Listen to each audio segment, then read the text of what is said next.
Didier Darcé, bonjour. Bonjour Richard. Aujourd'hui, on va reprendre un débat qui a lieu de plus en plus, le match grosse value.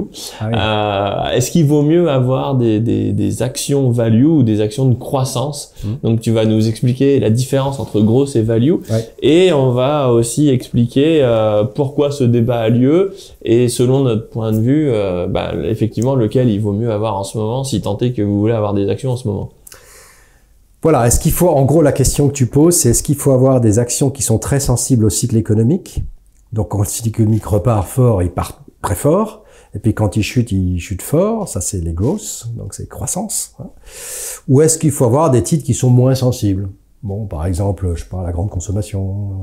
Donc Netflix, par exemple, oui. Ça pète fort quand le marché pète fort. Voilà. Et la boulangerie du coin ou Carrefour, non, je sais pas, qu'est-ce qu'il y a comme value? Oui, c'est-à-dire les values, ça va être la grande distribution, ouais. Walmart aux États-Unis. C'est le premier qui m'est venu en tête. Oui, voilà. Et puis ça va être les banques, les compagnies d'assurance, moins sensibles au cycle, etc. Ce genre de société. Est-ce qu'il faut aller vers des sociétés qui sont plus ou moins sensibles au cycle? Bon, voilà. L'énergie aussi. L'énergie, bon, chose comme ça. Alors, mais l'énergie, oui, ça va dépendre aussi du prix de l'énergie, mais c'est ça, voilà, c'est exactement ça, ce que tu dis. Voilà. Alors, la question, en fait, elle est très dépendante donc de la projection qu'on a sur le temps. Si on a une projection très favorable sur le temps, tu vois, c'est hop, on est en train d'accélérer. Ah oui, donc juste une chose, donc la différence fondamentale, c'est le multiple du price. C'est le multiple, voilà, c'est le multiple. Voilà, il y en a dans les périodes de croissance forte. Tu vois, ce qui va se passer, eh ben, les gens vont acheter 15 fois les bénéfices, puis 20 fois les bénéfices, puis 30 fois, puis 35 fois les bénéfices, comme sur le marché américain il y a encore quelques mois, 35 fois les bénéfices annuels. Hein. Donc on a acheté 35 ans de bénéfices pour avoir un titre du S&P. C'est beaucoup, 35 ans quand même, hein. C'est beaucoup. Donc ça, c'est parce que bon, c'était une vision du cycle qui monte, et bon, avec toutes les sociétés de croissance qu'il y a là-dedans, tu vois, ça partait. La version Cathy Wood, Ark Invest, on achète, voilà. Et puis, donc ça veut dire que quand on est dans un cycle qui commence à être un petit peu plus dangereux, il faut revenir vers le value. On verra qu'il y a différents types de value, hein, mais il faut revenir vers le value. C'est-à-dire, en fait, réduire ce qu'on appelle la duration du portefeuille. La duration, c'est ça, c'est j'achète combien de l'avenir. J'ai confiance sur combien d'années? 35 ans de price earning, j'achète 35 fois les bénéfices de société, j'ai vraiment confiance dans l'avenir. Je réduis ça chute jusqu'à 12, c'est-à-dire que j'ai une perspective plus courte, je suis plus anxieux, c'est pas évident. Et une chose qui détermine énormément ce phénomène, c'est l'inflation. Quand l'inflation repart, le 35 ans, il a tendance à chuter jusqu'à, 15 ou 12, hein, voire moins. Voilà. Bon, par exemple, sur le marché américain, le 35 ans, il est déjà devenu 27. Hein. Donc, on a déjà chuté en quelques mois de 35 ans à 27 dans le nombre de fois qu'on achète les bénéfices du S&P. Donc, c'est déjà une bonne réduction de, tu vois. Donc, on est en fait passé du growth, on est en train de tendre vers le value, si tu veux, quelque part. Donc, aujourd'hui, compte tenu de ce phénomène inflationniste, compte tenu aussi d'autres choses qui sont par exemple le fait qu'on trouve qu'il y a des problèmes dans la liquidité mondiale, dans le commerce international, enfin, il y a pas mal d'indicateurs qui, pour nous en tout cas, disent bon, il faut faire attention. Et si il faut faire attention, il faut aller vers le value. Il faut aller vers le value. Voilà. Donc si la réponse est aujourd'hui, on va vers le growth, on va vers le value, pour nous c'est value. Voilà. Maintenant, il faut faire attention sur le value aussi, parce que dans le value, tu as peut-être la grande consommation par exemple, mais tu as aussi les banques. Ouais, ce que j'allais dire tout à l'heure, les banques. Même si les values, je suis pas sûr que j'achèterais des banques américaines ou européennes, pire, européennes. Voilà, alors banque américaine, tu pourrais dire oui, parce que tu pourrais dire les taux vont se tendre. Tu vois, parce qu'il y a de l'inflation. Mais ils ont pas l'euro. Les taux longs, voilà, ils ont pas l'euro. Donc, voilà. Alors, tu pourrais te dire ça. Tu pourrais te dire, bon, les taux d'intérêt vont monter aux États-Unis parce que l'inflation est en train de monter, etc. Donc, il y a une chance. En tout cas, il y a un risque que les taux d'intérêt montent. La Banque centrale ne va pas monter ses taux courts parce qu'elle a très, très peur de provoquer un krach obligataire ou un krach même des marchés financiers. Donc, si on a les taux longs qui montent et puis les taux courts qui restent en bas, c'est-à-dire que la courbe de taux va se quantifier. Ça, c'est très bon pour les banques. Puisque les banques, elles empruntent à court terme, c'est des dépôts, les gens laissent à court terme, et puis elles prêtent aux entreprises à long terme. Donc du -1 à court terme et du +3 à long terme, c'est idéal. C'est formidable. Là, t'as une activité de banquier, ça s'appelle de la transformation, et ça, c'est tout à fait merveilleux. Donc, quand la courbe de taux monte, c'est bon pour les banques, normalement.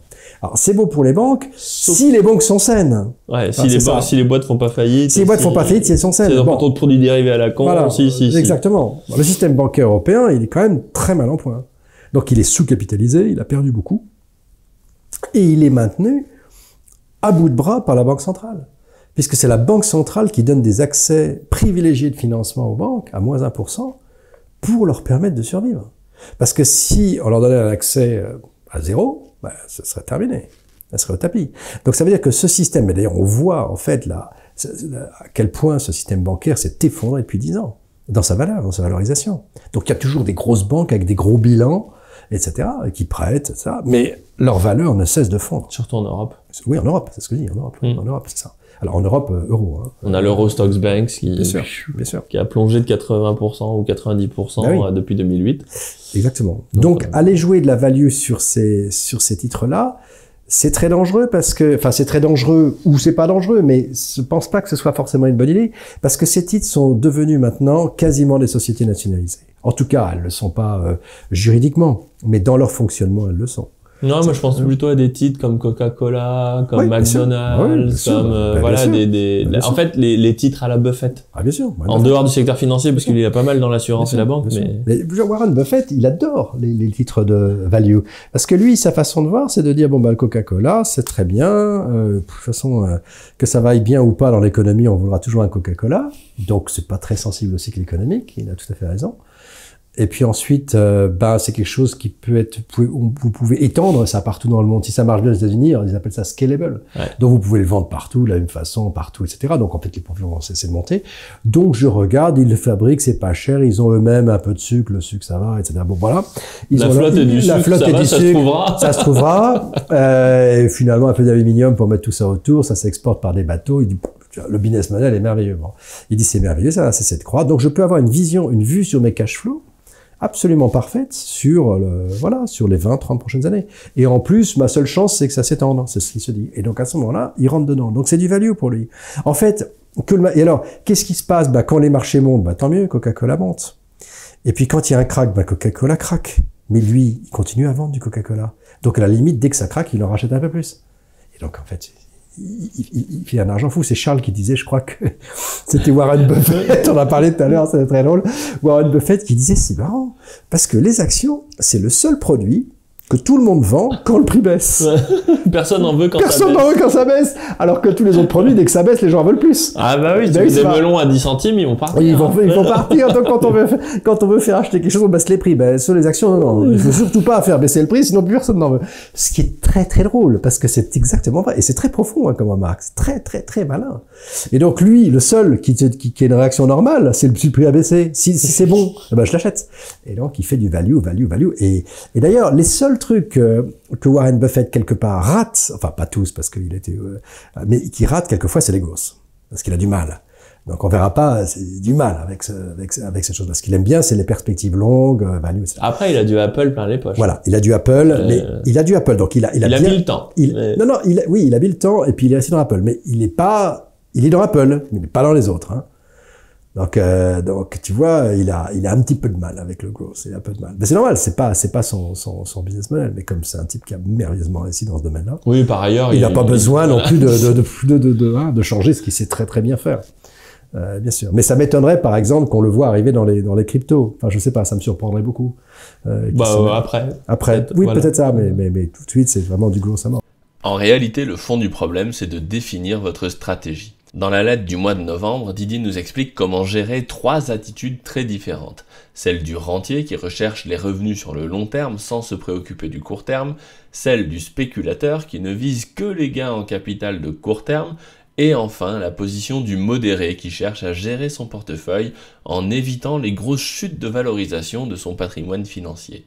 Dans notre lettre d'investissement, nous avons une approche des marchés actions modérée basée sur Nestor, notre modèle de gestion du risque. Le principe est le suivant.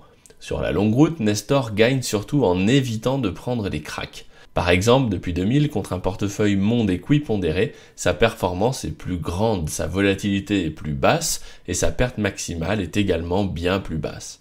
Dans la lettre de ce mois, nous vous expliquons comment construire un portefeuille modéré, rentier ou spéculatif, et je vous donne également une façon de placer votre cash à environ 10% par an sans vous exposer au marché actions et en maîtrisant votre risque. Ces options sont là pour vous permettre de choisir votre camp et la façon la plus adaptée pour vous d'investir. La période que nous vivons est complexe car de nombreux prix de marché sont faux et cela n'est sûrement pas étranger au grand retour de l'inflation.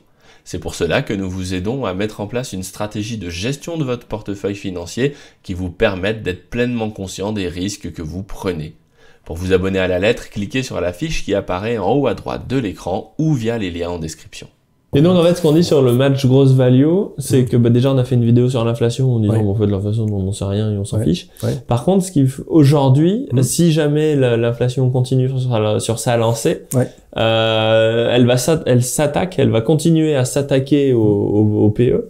Et là effectivement, si vous avez des actions, il vaut mieux avoir de la grosse value du McDonald's que du Tesla. Mais oui, mais d'une façon, oui, mais c'est assez logique parce que déjà, ce qui se passe, c'est que les grosses ont des PE, des price earnings, des multiples, c'est-à-dire le nombre d'années de profit qu'on achète, qui sont généralement plus élevés. Donc ça veut dire que les autres. Bon, alors les multiples sont plus élevés. Et puis quand on a un crack, quand on a de l'inflation, quand les gens ont la trouille, ils réduisent ce qu'on appelle duration. Donc ils ne veulent plus acheter 35 ans de profit, ils disent non, je vais acheter moins.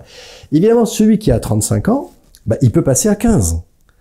Mais celui qui est à 17, il va peut-être passer à 12. Mais tu vois, c'est-à-dire qu'en fait, ça va pas être aussi violent, ça va pas être aussi méchant en fait, cet ajustement. Justement parce que dans les values, il n'y a pas cette histoire de projection un peu euphorique de la croissance qui va perdurer pendant 35 ans. Donc ça veut dire qu'il y a un effet d'amortissement naturel sur les multiples, sur le value. Et donc, s'il y a vraiment quelque chose qui se passe, il vaut mieux être ce qu'on appelle aussi dans des défensives. Ce qu'on appelle dans des défensives. Parce que ça veut dire qu'on va souffrir un petit peu moins. Bon, ceci étant dit, quand on a un bon crack du genre 50%, tout le monde y passe. Tout le monde y passe. Voilà. Donc on est quand même dans. C'est pour ça que tout à l'heure, donc moi je préfère. Si vous voulez des actions. Si vous voulez des actions, vous allez dedans. Et puis vous avez une façon de gérer, gross value. Si vous devez être en action, il faut aller plutôt vers les value. Et puis si vous avez le choix de pas trop y être, le mieux c'est de réduire votre exposition. Merci beaucoup Didier. De rien. Merci. Si vous aimez mes vidéos, abonnez-vous et pensez bien à cliquer sur la cloche pour être notifié lorsque je publie de nouveaux épisodes. Et pour recevoir le guide de l'investissement de ceux qui ont déjà réussi, inscrivez-vous ici.